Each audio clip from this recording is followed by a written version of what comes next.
11th class chemistry. ये यहाँ पर जो हैशटैग बने ये आपको नहीं लिखना, ठीक, इसके नीचे से लिखना है। देखिए अभी तक रसायन विज्ञान में हमने क्या बता दी, रसायन विज्ञान क्या होता है, ठीक, उसमें क्या क्या चीज़ें पढ़ने के लिए होती हैं, क्या क्या चीज़ें पढ़ते हैं हम, ठीक है, उसका इंट्रोडक्शन दिया। तत्व आपको याद करवाएं कि तत्व कितने प्रकार के, मतलब तत्व कौन कौन से तत्व आपको याद करने हैं, ठीक है, और उसमें उनके बारे में बता दिया था, आपको याद हो जाए, ताकि प्रतीक आपको याद कर लिए होंगे आपने, द्रव्यमान उनके याद कर लिए होंगे, और संख्या परमाणु संख्या आपने याद कर ली होगी, ठीक, ये चीज़ आपको याद करनी है, ठीक, ये हमें बताई। इसके बाद पदार्थ का वर्गीकरण बताया, उसमें पदार्थ के वर्गीकरण में भी दो तरीके से रहता है, ठोस, द्रव और गैस, ठीक, फिर यौगिक और मिश्रण भी उसमें आया। यौगिक के बारे में भी हम और विस्तार से बता देंगे आपको, लेकिन ये साधारण तरीके से हो गया, ठीक। आणविक द्रव्यमान, आणविक द्रव्यमान निकालना, आणविक द्रव्यमान याद करवाएं आपको, ठीक है, हाइड्रोजन से जिंक तक।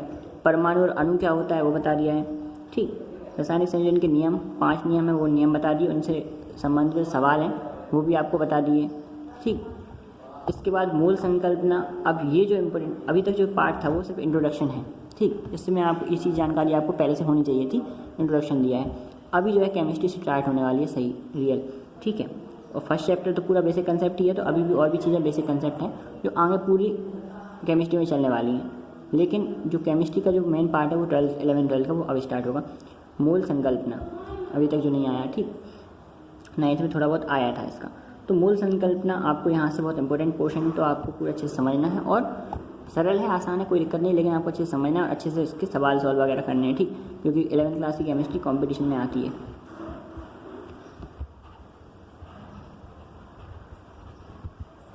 जो बायो के बच्चे होते हैं, ठीक है, बायो के स्टूडेंट्स होते हैं, या फिर जो मैथ के स्टूडेंट्स होते हैं, उनके लिए क्या होता है, बायो के लिए क्या होता है, NET, नीट, NEET, नीट का एग्ज़ाम होता है बायो के एग्ज़ाम स्टूडेंट्स के लिए, और JEE का एग्ज़ाम होता है IIT के स्टूडेंट्स के लिए, मैथ्स के स्टूडेंट्स के लिए, ठीक। तो उन दोनों में ही 11th और 12th केमिस्ट्री में कॉम्पिटिशन में आती हैं। 11th क्लास में मूल संकल्पना के बहुत सारे क्वेश्चन आते हैं कॉम्पिटिशन में, ठीक, तो ये ध्यान रखिएगा। अब मैं स्टार्ट करता हूँ उसको, यहाँ से आपको लिखना है फिर। तो मूल संकल्पना देखने से पहले अपन देख लेते हैं मूल होता क्या है। देखिए जैसे हम कहते हैं कि 1 दर्जन केला, ठीक, 1 दर्जन केले में कितने केले होते हैं, 12 केले होते हैं। दर्जन के लिए, दर्जन किसके लिए हम इस्तेमाल करते हैं शब्द को, 12 के लिए इस्तेमाल करते हैं, ठीक। कोई भी चीज़ 12 होती है तो क्या बोलेंगे, 1 दर्जन है। जैसे 12 पेन है तो 1 दर्जन पेन, 12 पेंसिल है तो 1 दर्जन पेंसिल, ऐसे, ठीक। तो 12 शब्द, 12 जो अक्षर है वो, मतलब 12 जो संख्या है वो किसके लिए इस्तेमाल होने लगी, दर्जन के लिए, समझ में आया। वैसे ही 100 के लिए हम क्या बोलते हैं, शतक। जैसे 100 रन हो गए तो हमने बोला शतक हो गई, ठीक, 100 साल हो गए तो शतक हो गई। इस तरीके से 100 के लिए हम क्या बोलेंगे, शतक या शताब्दी बोलते हैं। अब शताब्दी तो 1000 साल की होती है। अब जैसे और भी संख्याएं ऐसी, ठीक है, दो अगर संख्या होती है उसके हम जोड़ा बोलते हैं। जैसे एक जोड़ी का मतलब होता है 2, ठीक। तो ये सब चीज़ें बहुत कम हैं। अगर एक संख्या बहुत कम है तो हम दर्जन, 12 है तो हम दर्जन इस्तेमाल कर रहे हैं, 100 है तो हम शतक इस्तेमाल कर रहे हैं। लेकिन अगर संख्या मान लीजिए इतनी हो कि जिसे हम गिन नहीं सकते, जैसे कि ये है, इस संख्या को आप देखें 6.02 × 10⁻23। इसका अर्थ ये है कि 10⁻23 का अर्थ ये है कि इसके आगे 6 के आगे 23 जीरो लगे हुए हैं। 23 जीरो, अब मैं अगर इसको लिखूँ तो ऐसे लिखाएगी ये संख्या 1 2 3 4 5 6 7 8 9 10 11 12 13 14 15 16 17 18 19 20 21 22 और 23 भी संख्या ये है, ठीक। इस तरीके से ये नहीं, एक और जीरो, ये इस तरीके से लिखाएगा। इतनी बड़ी संख्या को तो हम लिख नहीं सकते कहीं, इसलिए हम इसको क्या करते हैं 10⁻23 करके लिखते हैं। तो ये जो संख्या है, ये संख्या किस चीज़ की हो सकती है, ये संख्या हो सकती है उस चीज़ की जो बहुत ही ज़्यादा छोटी होती है, दिखती भी तो नहीं है। वो क्या होते हैं, कण या अणु या परमाणु, वो दिखते नहीं है हमको। उनको जब हम गिनते हैं या फिर उनकी संख्या को जब हम बोलते हैं तो हम उसको बोलते हैं मोल में।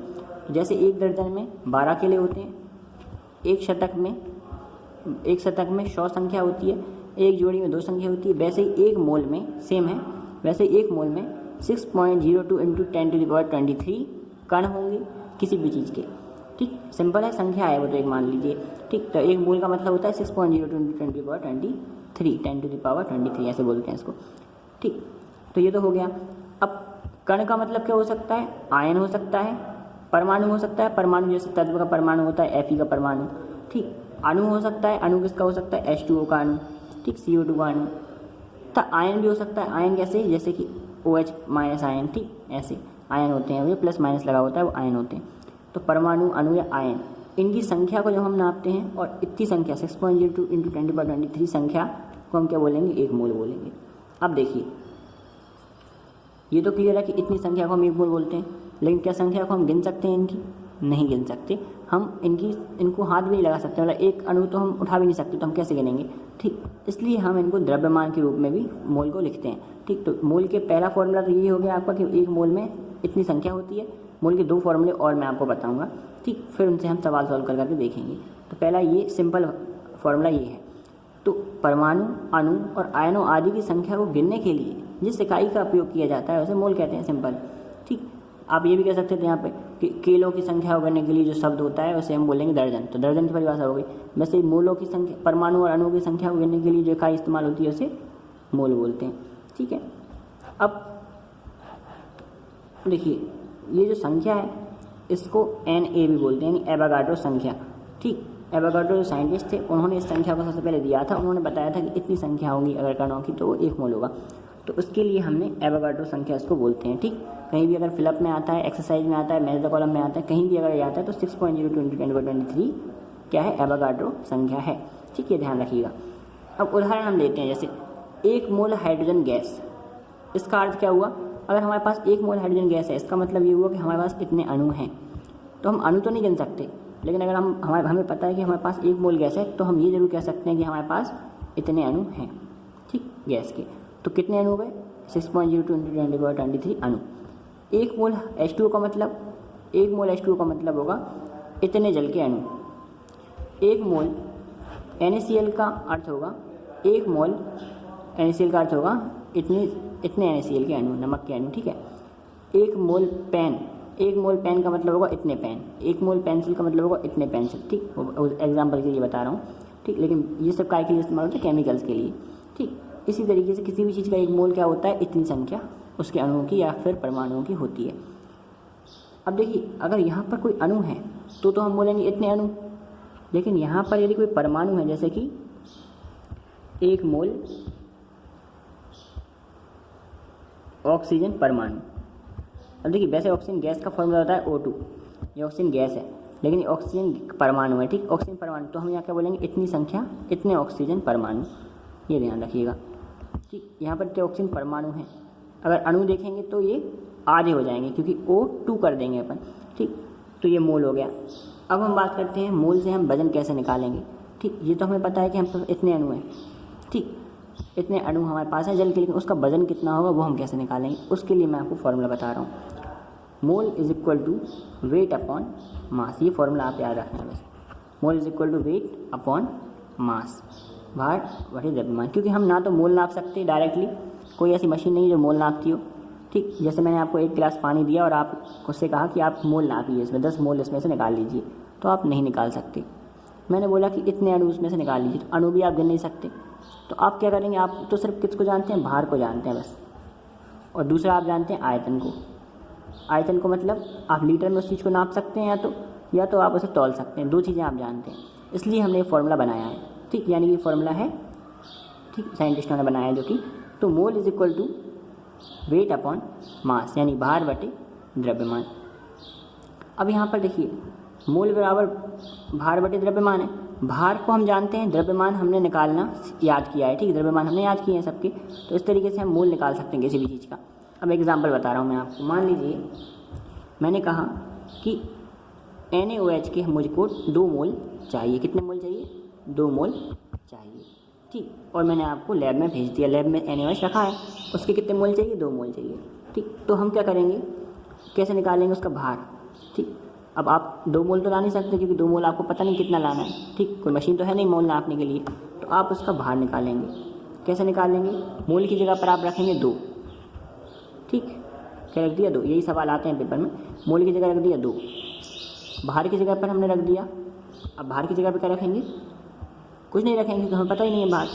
ठीक, और द्रव्यमान की जगह पर हम क्या रखेंगे? जो हमने याद किया है, इसका निकालना मैंने आपको सिखाया है। ठीक, इसलिए सिखाया था। सोडियम का कितना होता है? 23। ठीक है, ऑक्सीजन का कितना होता है? 16। हाइड्रोजन कितना होता है? 1। कुल मिलाकर अगर देखें तो 40 आएगा, तो 40 हम यहाँ पर रख देंगे। 40 का जब हम 2 से इंटू करेंगे यहाँ, क्योंकि ये यहाँ पर जाकर इंटू होगा, तो भार हमारा निकलेगा 80 ग्राम। ठीक है, ये जो 80 ग्राम वजन निकला, अब आप समझ गए कि हाँ आपको 80 ग्राम तौलना है सोडियम हाइड्रोक्साइड और फिर लेके आना है। तो और जो आप 80 ग्राम लाए हैं वो आप कह सकते हैं कि वो 2 मोल है, ठीक, क्योंकि आपने फॉर्मूले से उसको निकाला। तो जब लैब में आपसे बोला जाता है कि आप मोल लेकर आइए, इतने मोल कोई भी चीज़ लेके आइए, तो आप भार इससे निकालेंगे। इस फॉर्मूले को आप ध्यान रखिएगा। ठीक, इसका मैंने एग्जांपल बता दिया कि आपको कैसे देखना है, आप इसको फिर से देख लीजिए, समझ में आ जाएगा। ठीक, अगर मान लीजिए कोई गैस है और मैंने आप, और वो गैस किस में नापते हैं, हम लीटर में नापते हैं, क्योंकि गैस कैसी होती है, लिक्विड फॉर्म में अगर भरी होती है सिलेंडर में, उनसे हम लीटर में नापेंगे। तो मैंने बोला आपसे कि आपको मुझे 2 मोल CO2 लाकर देनी। कितनी मोल? 2 मोल CO2 लानी है। ठीक, तो उस कंडीशन में आप क्या भार तो निकालेंगे नहीं, क्योंकि आप तो तौल ही नहीं सकते उसे, आप तो उसे सिर्फ नाप सकते हैं लीटर में। तो उसके लिए फॉर्मूला क्या होगा? ये वाला फॉर्मूला होगा। ठीक, आपको देखना है कि आप कितने लीटर लाएंगे गैस, तो मोल लिखेंगे आप यहाँ पर, कितने मोल मंगाए? 2 मोल मंगाए। ठीक है, 2 लिख दिया, मोल की जगह पर 2 रख दिया। आयतन आपको निकालना है कितनी लानी है, और 22.4 लीटर ये फॉर्मूला, ये संख्या आपको यहाँ लिखनी है 22.4 लीटर, क्योंकि गैस, किसी भी गैस का एक मोल इतना आयतन घेरता है 22.4। ये फॉर्मूला आपका फिक्स है। ठीक, तो सिंपल आपको इसमें क्या कर देना है, इंटू, कितना निकल जाएगा? 44.4 लीटर आप गैस लेकर आएंगे। कितनी लीटर आएंगे? 44.4। अभी आपको सिर्फ करना क्या है, पहला फॉर्मूला ये याद करना है कि एक मोल में कितनी संख्याएँ होती हैं, इतनी संख्याएँ होती हैं किसी भी चीज़ की। दूसरा आपको क्या करना है, मोल से आप बाहर कैसे निकालेंगे, ऐसे निकालेंगे मोल की संख्या से, या फिर मोलों की संख्या आप कैसे निकालेंगे, यहाँ पर मोलों की संख्या लिख लीजिए। मोलों की संख्या को आप कैसे निकालेंगे? भार बटे द्रव्यमान। और मोलों की संख्या को अगर लीटर में दिया है तो कैसे निकालेंगे? आयतन बटे लीटर। ठीक, अब मैं एक और चीज़ आपको बता देता हूँ इसमें कि देखिए, आपसे 2 चीज़ें पूछ सकते हैं। पहला तो भार, मैंने बताया कि 2 मोल लेकर आइए तो आपको भार निकालना पड़ेगा। दूसरा, आपको भार दे दिया और आपसे पूछा मोल की संख्या निकालिए। जैसे मैंने बोला कि 40 ग्राम NaOH में मोलों की संख्या निकालो। सिंपल है, 40 ग्राम NaOH में मोलों की संख्या निकालो।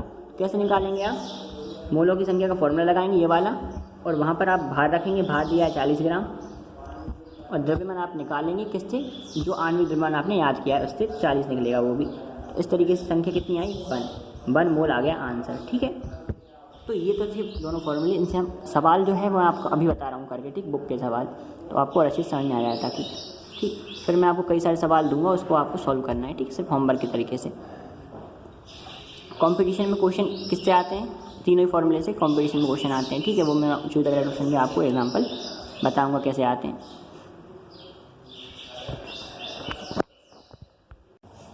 जैसे सवाल देखिए आप, STP पर 1 मोल ऑक्सीजन गैस बराबर है, ऐसा क्वेश्चन आएगा। तो 1 मोल ऑक्सीजन गैस बराबर होगा, 1 मोल ऑक्सीजन गैस लिखा है यहाँ पर। गैस का मतलब होता है O2। ठीक, इसका मतलब वो अणु होगा। तो हम यहाँ अणु देखेंगे, 1 मोल इतने ऑक्सीजन अणुओं, ठीक, और इतने ऑक्सीजन परमाणु, तो यहाँ पर क्या आएगा? अणुओं। ये वाला आंसर सही होगा, अणुओं वाला। ठीक, दूसरा क्या, किसी भी चीज़ के 1 मोल में कितना वजन होता है? उसके परमाणु, उसके अणु आणविक द्रव्यमान बराबर। तो आणविक द्रव्यमान कहाँ है? 32 है। ठीक, तो 32 ग्राम ऑक्सीजन बराबर, ये भी सही होगा। ये बहुविकल्पीय है, बहुविकल्पीय मतलब एक से ज़्यादा आंसर करेक्ट होंगे।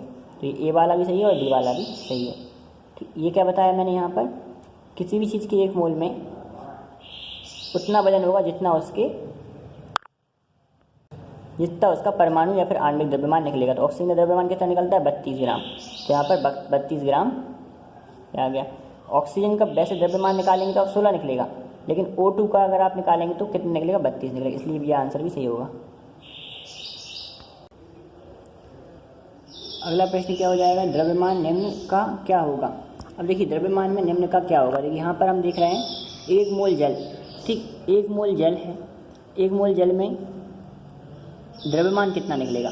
द्रव्यमान कैसे निकालेंगे 1 मोल जल का? देखिए आप, फॉर्मूला लगाया मैंने, मोल बराबर भार बटे द्रव्यमान। ठीक है, द्रव्यमान मैंने निकाला कितना? 18 निकला। यहाँ पर 18 रखेंगे, यहाँ पर 1 रख देंगे। द्रव्यमान का मतलब भार से है। ठीक है, यहाँ पर तो यहाँ पर जो 18 आएगा वो 1 से इंटू होगा, और कितना आंसर आ जाएगा? 18। इस तरीके से आपको ये फॉर्मूला लगा के बाकी के सवाल हैं वो सॉल्व करने हैं। ठीक, ये यहाँ से लेकर यहाँ तक के, फिर जो नहीं आएंगे इसे हम बता देंगे ठीक क्लास में।